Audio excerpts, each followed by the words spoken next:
Hello guys, and welcome back to the channel, where today guys, I'll be showing you how to get a refund on Western Union. So guys, the first thing that you of course need to do is go to westernunion.com. After that, you just need to go and log into your profile or register to Western Union. But now guys, let's see what we actually have in front of us here.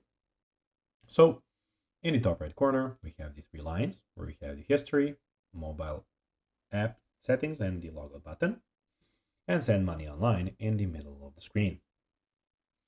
But now guys, let's see how you can actually go and get a refund on Western Union. So first of all, go to the Western Union website or open the Western Union mobile app and log into your account as I told you in the start of the video. Then navigate to a recent money transfer activity, which you can see in the top right corner on these three lines.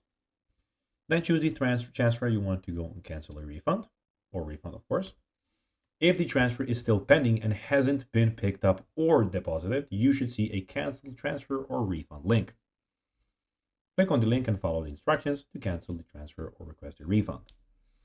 If you don't see the cancel transfer or refund link, or if the transfer has already been picked up or deposited, contact Western Union customer care for assistance. So guys, that will be everything for this video. I hope that you found this video informative and entertaining, guys.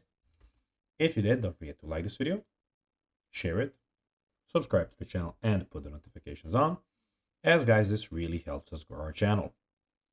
So if you have a few seconds, it'll be pretty cool if you could do this for us. So guys, that will be everything for this video. I hope that you enjoyed it. And guys, as always, I'll be seeing you in the next video on this YouTube channel. Until then, bye guys.